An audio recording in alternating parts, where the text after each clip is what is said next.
Nah, kali ini kita akan belajar bersama-sama masih di tema 5 pengalamanku, subtema 1 pengalaman di rumah, khususnya muatan pelajaran PPKN tentang penerapan sila Pancasila di rumah. Mari adik-adik kita belajar dengan penuh semangat ya. Benny dan ayahnya bermain kuda-kudaan. Benny menirukan posisi kuda yang diperagakan oleh ayahnya. Benny melanjutkan permainan kuda-kudaan. Benny menjadi anak kuda. Kaki Benny menyenggol guci saat merangkak. Guci rebah dan hampir menyentuh lantai. Ayah Benny menyambut guci tersebut. Guci disambut sebelum rebah di lantai. Benny dan ayahnya bersyukur karena guci disambut dengan cepat. Nah, rasa syukur merupakan perilaku yang baik. Perilaku ini sesuai dengan sila pertama pada Pancasila. Adik-adik tentunya kalian masih ingat ya tentang Pancasila. Nah, sila Pancasila akan kita pelajari lebih lanjut adik-adik. Pancasila itu berasal dari dua kata, yaitu panca dan sila. Panca itu artinya 5 dan sila itu artinya dasar atau aturan. Pancasila itu artinya adalah 5 dasar atau 5 aturan. Nah, adik-adik, dalam Pancasila ini ada simbol-simbol masing-masing silanya ya. Nah, kita sudah pelajari di semester 1 tentang simbol-simbol ini.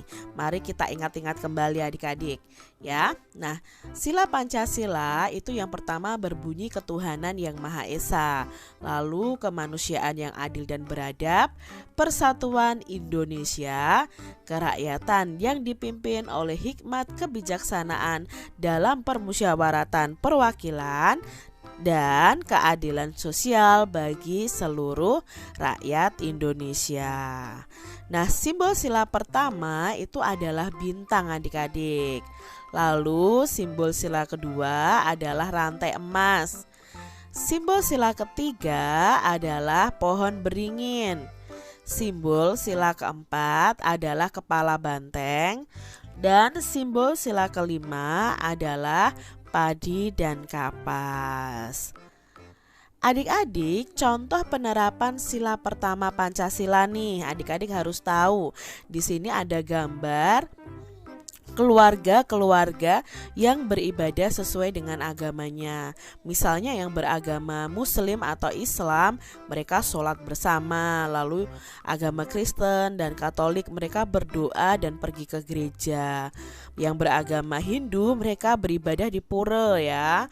Lalu yang beragama Buddha, mereka beribadah di vihara. Dan yang beragama Konghucu, mereka beribadah di kelenteng. Adik-adik tentunya tahu bahwa di Indonesia ini ada 6 agama yang diakui, yaitu Islam, Kristen, Katolik, Hindu, Buddha, dan Konghucu. Nah, contoh penerapan sila pertama yang bisa dilakukan di rumah adalah beribadah bersama keluarga. Berdoa bersama keluarga ya, berdoa sebelum makan, sebelum tidur, sebelum belajar, menaikkan rasa syukur tadi ya, seperti Benny tadi, itu juga penerapan sila pertama.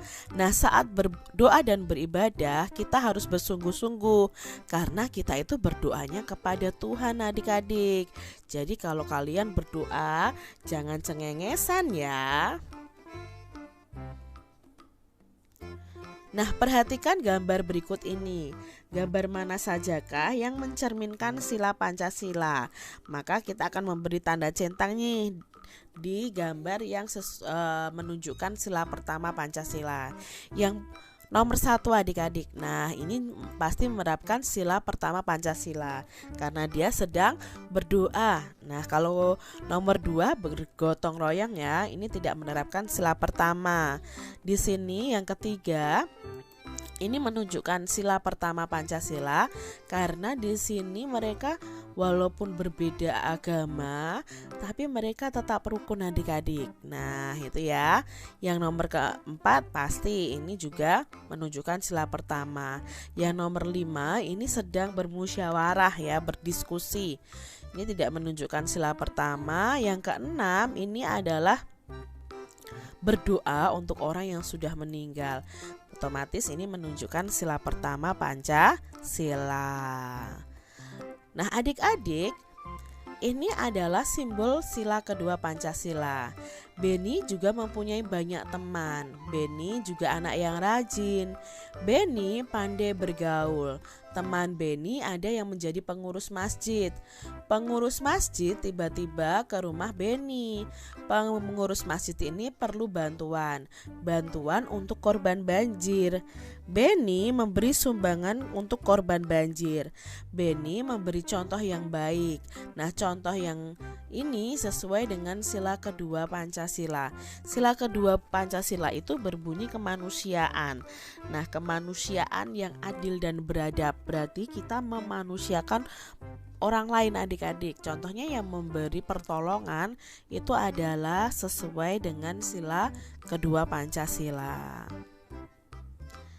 Nah, untuk sila kedua ini contohnya yang bisa kita lakukan penerapannya di rumah kita adalah memberikan sumbangan kepada korban bencana alam, membantu orang tua untuk mengerjakan pekerjaan rumah, berbagi makanan dengan saudara, menyayangi saudara, berbagi tugas dengan adil, itu sesuai dengan sila kedua Pancasila. Nah, kita perhatikan gambar ini. Mana sih yang sesuai dengan sila kedua Pancasila? Menurut adik-adik yang mana saja nih? Ya, nomor 1 ini sesuai dengan sila kedua Pancasila. Lalu nomor 3 ya, nomor 2 ya, ini tidak mencerminkan Pancasila ya, sila kedua Pancasila. Yang keempat ini sila pertama. Lalu yang kelima, ya, ini berbagi dengan saudaranya, itu sesuai dengan sila kedua Pancasila. Yang keenam, membantu orang tua, juga sesuai dengan sila kedua Pancasila.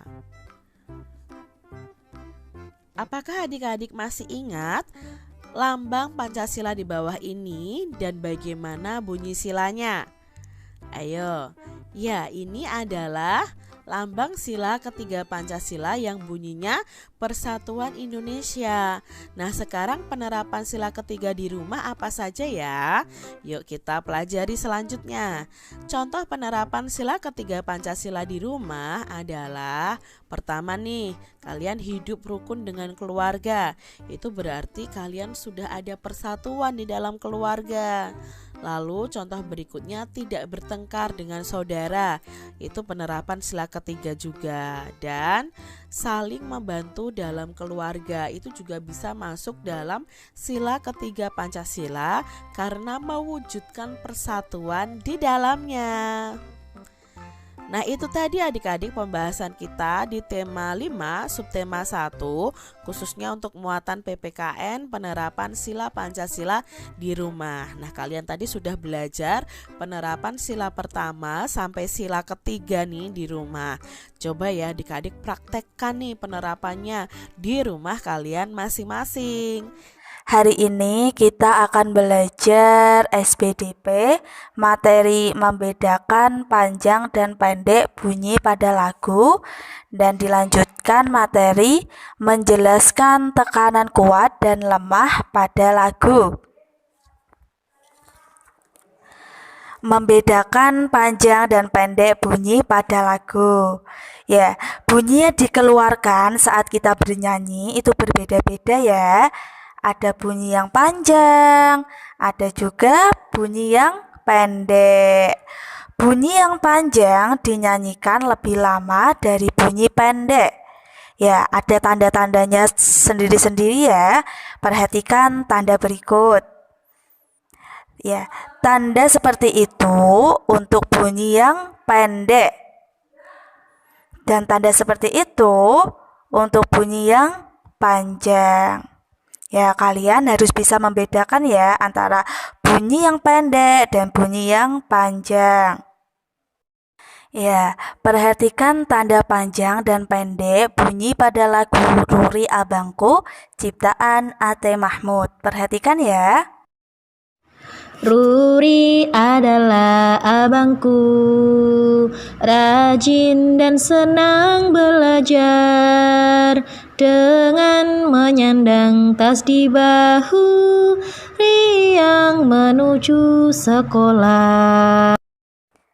Ya, tadi adalah lagu Ruri Abangku. Sekarang kita lanjutkan materi menjelaskan tekanan kuat dan lemah pada lagu. Selain panjang pendek bunyi, lagu juga dinyanyikan dengan tekanan yang berbeda ya. Ada tekanan kuat dan ada juga tekanan yang lemah. Tekanan kuat dinyanyikan dengan lebih kuat. Ketukan pertama dalam satu birama selalu lebih kuat dari ketukan berikutnya. Ya, tanda tekanan kuat seperti ini ya. Ya, diingat-ingat ya, kalian harus bisa membedakan antara panjang dan pendek bunyi dan juga tanda tekanan kuat. Nah, untuk latihan PKN, anak-anak ibu bisa melihatnya dari buku Pupena 2C halaman 9, 1-3. Ditulis di buku latihan PKN ya nak. Dan untuk tugas SBK, anak-anak ibu cukup membuat video dengan menyanyikan lagu Paman Datang dari buku Pupena halaman 8. Memvideokan anak-anak ibu bernyanyi lagu Paman Datang yang dari buku Pupena halaman 8. Selamat bekerja, Tuhan Yesus memberkati.